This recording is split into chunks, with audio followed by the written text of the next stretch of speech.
The city rose like a giant with two beating hearts. One heart glittered with tall glass towers, shining as if the sun itself lived inside them. The other heart lay low to the ground, dusty roads, crowded markets, and voices of people whose strength came from struggle, not wealth. Each morning, the wind carried two different songs, one of laughter from high places, the other of survival from the streets below. Yet the city breathed both songs at the same time, like an elder holding both joy and sorrow in one chest. On one of those dusty corners, Mama Julia's small stall stood like a stubborn tree, rooted deep in faith. Smoke rose from her roasting pan, dancing in the air like ancient spirits telling old stories. The smell of roasted groundnuts wrapped around the street, calling to tired travelers and hungry children. Mama Julia's back was bent, but her spirit stood tall. She hid her worries behind a small smile, the kind that mothers wear when they cannot afford to fall apart. Far above the noise and dust, Amara lived in a tower of shining glass, a world so polished it almost blinded her. People envied her life, her clothes, her beauty, her money. But inside those golden walls, silence echoed louder than the city below. At night, she stared through the wide windows, watching the city lights flicker like tiny candles. Yet none of those lights warmed her heart. "This city loves me," she whispered once, "but it does not know me." And deep inside, she knew she did not know herself either. Though mother and daughter lived under the same sky, their worlds never touched. Mama Julia's sandals walked on dusty ground that burned under the sun. Amara's heels clicked on cold marble floors. Mama Julia counted coins with trembling fingers. Amara signed contracts worth millions with manicured hands. They breathed the same air, yet their lives were like two rivers flowing in opposite directions, never crossing. Mama Julia moved with the strength of a woman who had carried fire all her life without letting it burn her. People in the market whispered with respect when she passed. "That woman, her spirit is stronger than iron," they said. She had faced storms that would break others, yet she remained gentle, always ready with a word of comfort or a handful of groundnuts for a hungry child. Her clothes told a different story, faded cloth wrapped carefully, washed so many times that the patterns had started to disappear. But she wore them with pride. The fading did not bother her, she carried herself like a queen from an old tale. "A torn cloth does not tear the heart," she often said, adjusting her wrapper with quiet dignity. Her stall was small, nothing more than wooden planks and a rusted pan. But to Mama Julia, it was a home of memories. Every mark on the wood held a story. Every crack knew her tears. She had built that stall with sweat and silent prayers, whispering to her ancestors for strength.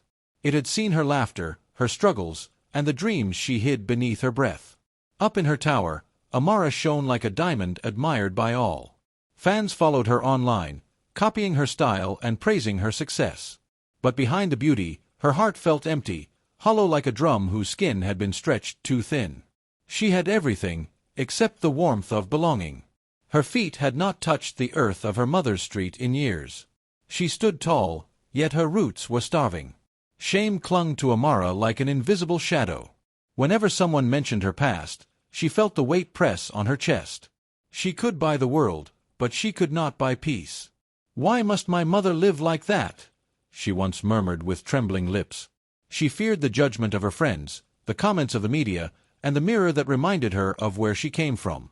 In her hunger for a new identity, Amara cut the threads that had woven her.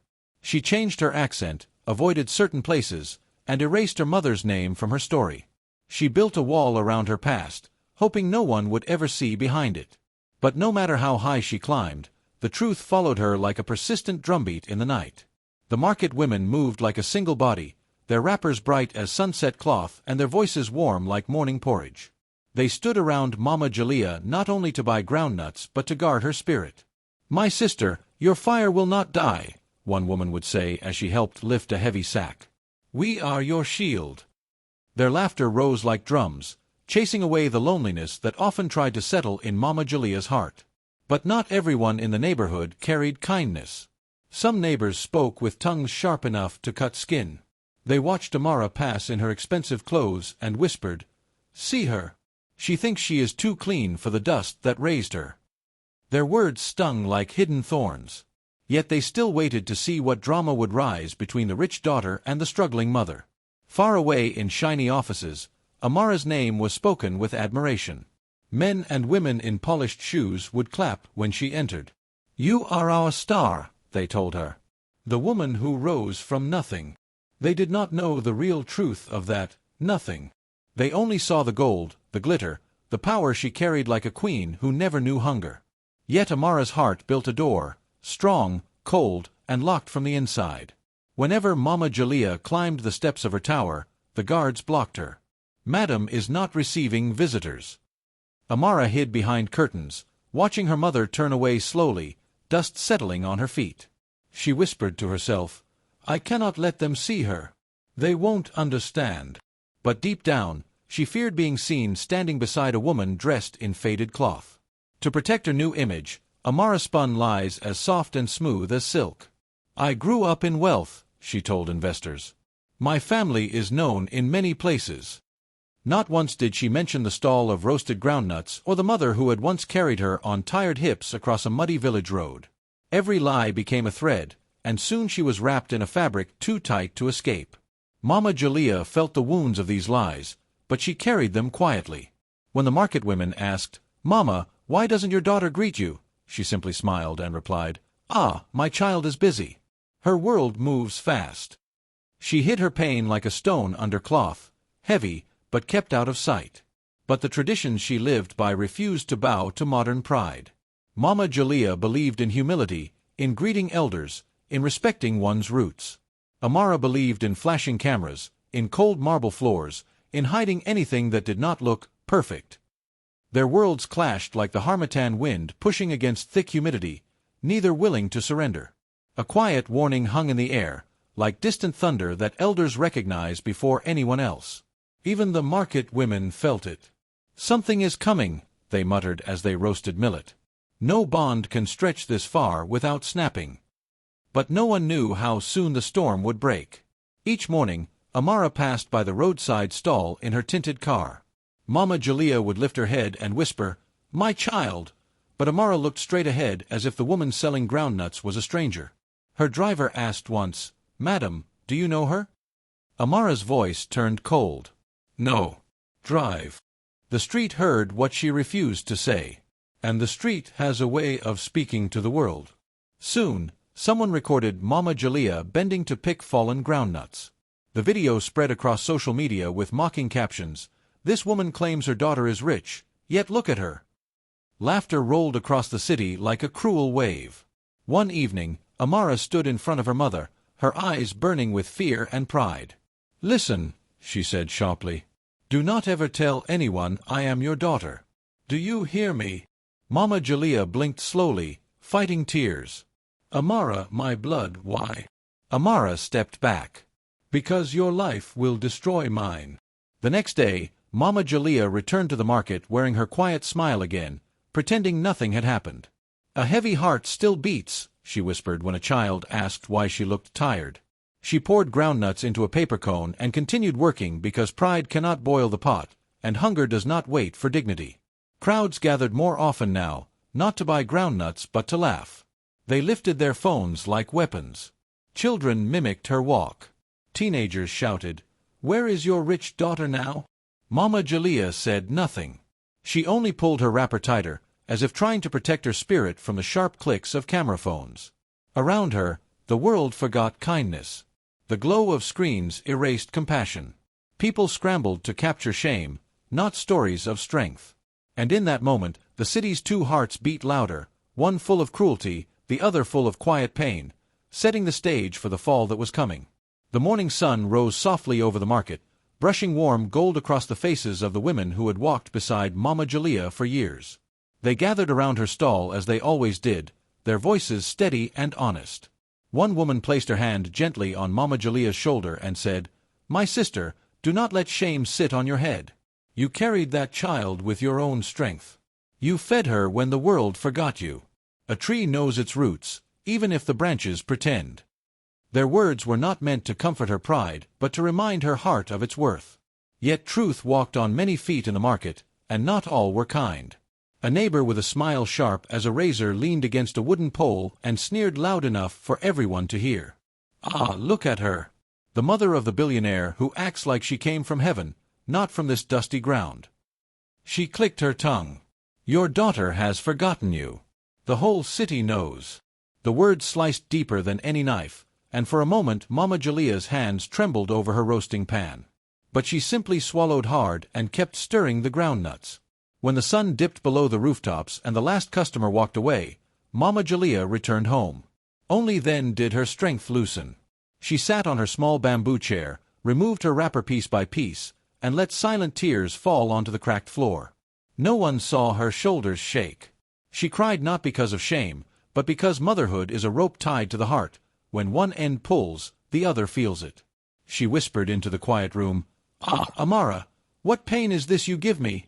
But even in her grief, she held her dignity carefully, the way a person carries a calabash full of water, balanced, steady, and never spilling. She did not shout or curse. She did not chase gossip with gossip.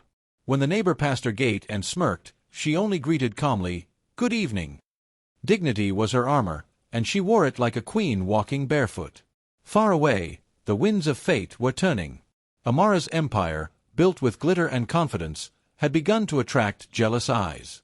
Some of her business partners whispered in dark corners, planning moves that would shake the foundations she stood on. "She thinks she is untouchable," one man muttered. "Let us see how high she stands when the ground shifts." They planted seeds of scandal with the patience of hunters waiting for nightfall. And then, as if the sky had been holding its breath, everything broke at once. News channels flashed accusations. Social media exploded with loud, angry voices. Fraud. Lies. Fake billionaire.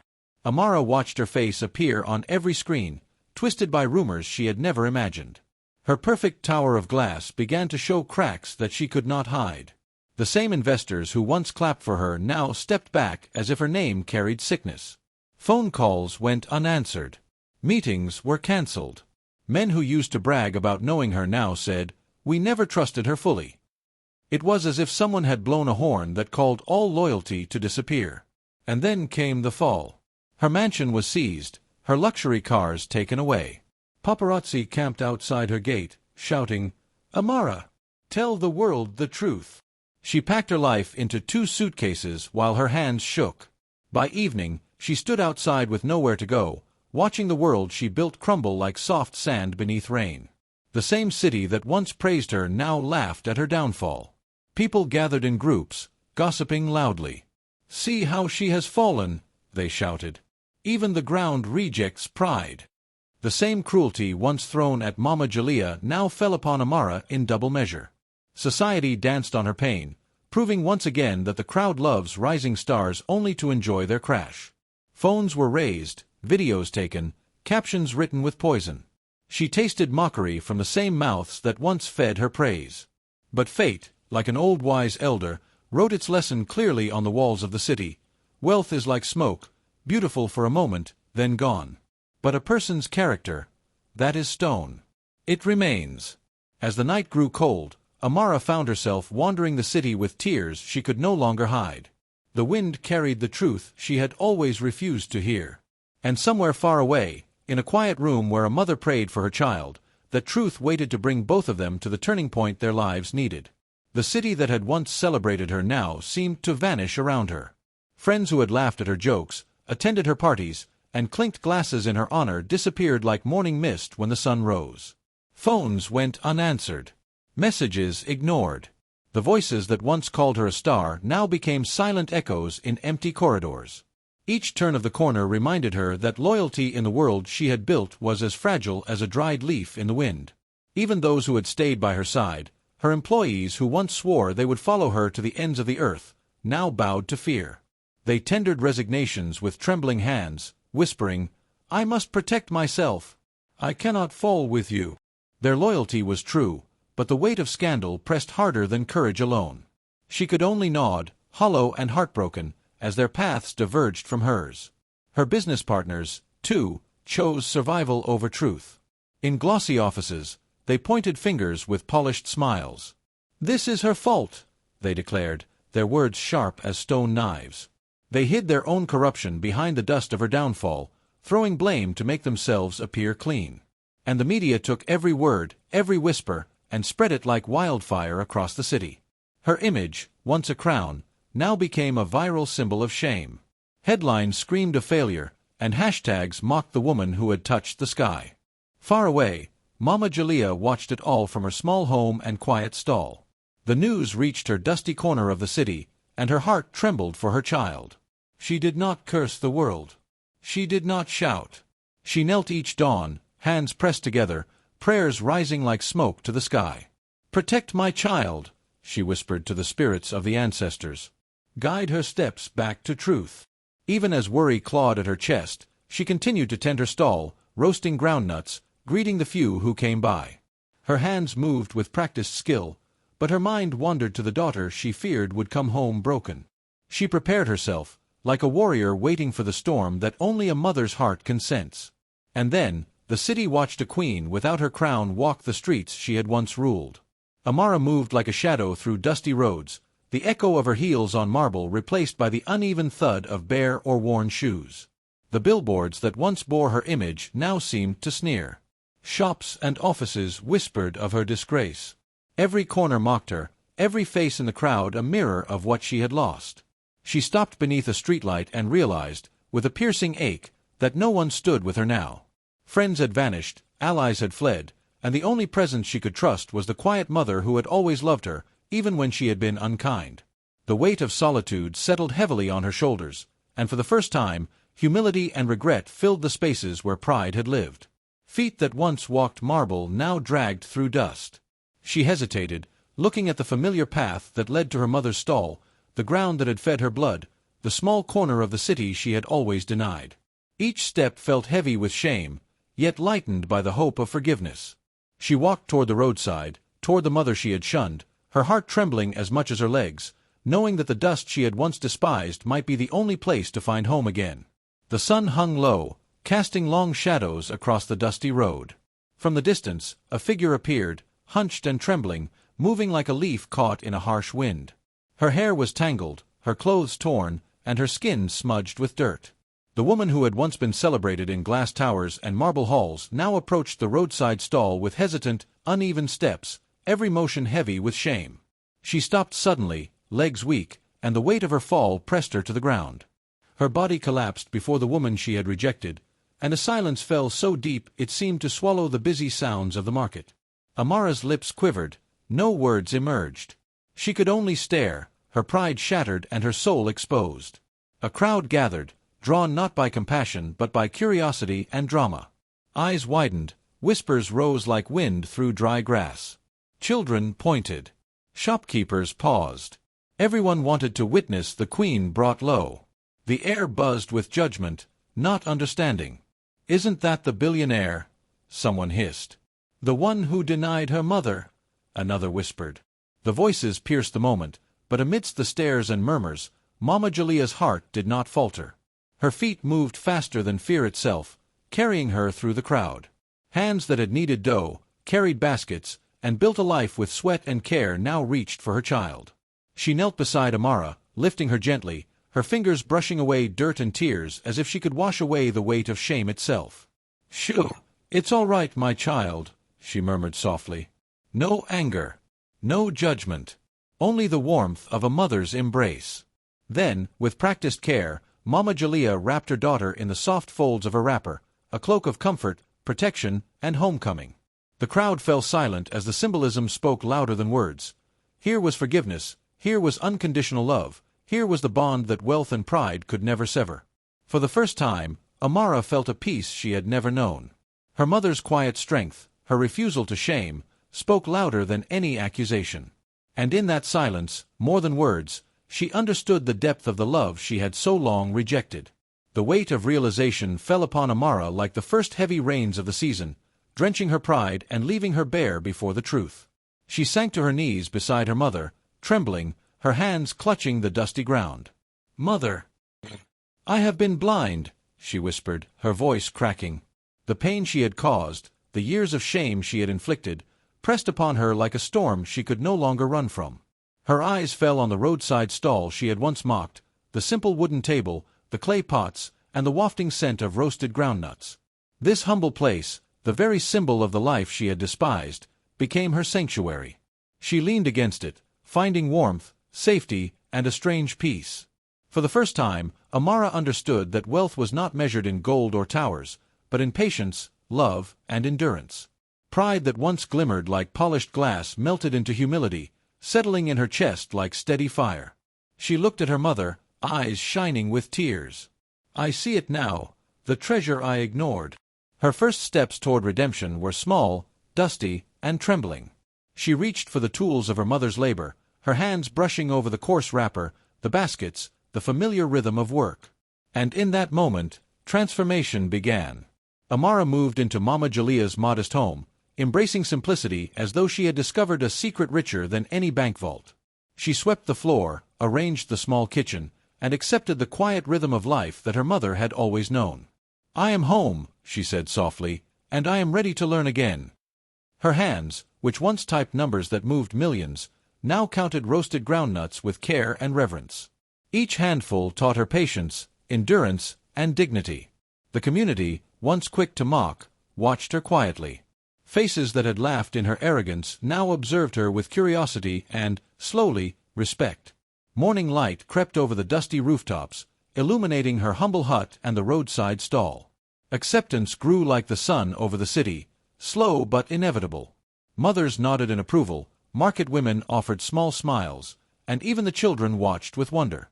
Through humility and labor, Amara had begun to rebuild her life, not with wealth, but with the values her mother had carried faithfully all along.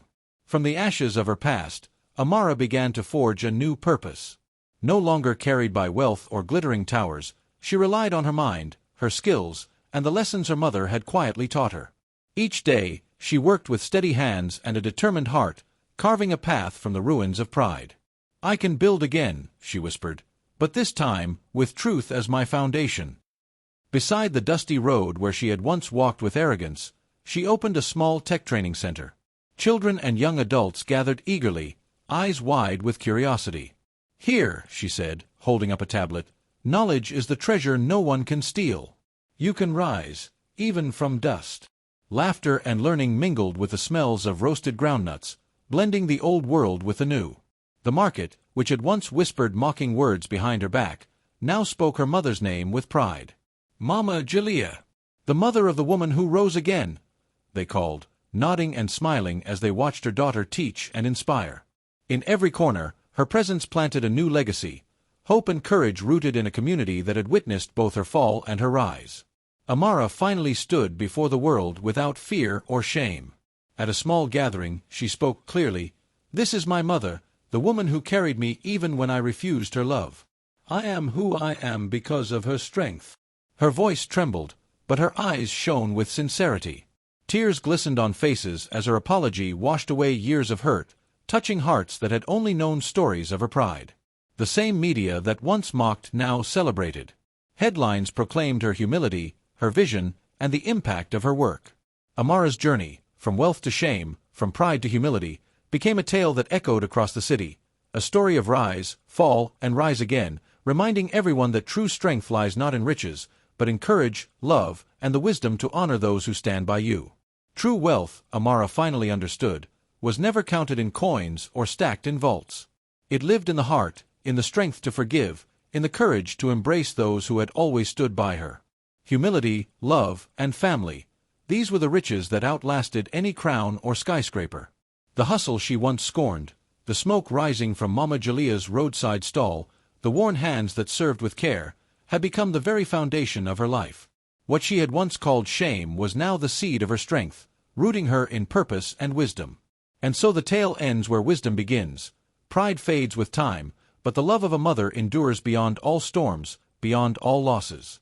Legacy is built not on money or titles, but on character, on the quiet power of dignity, and the courage to rise after falling. In the end, it is this truth that outshines every glittering shadow the world can offer.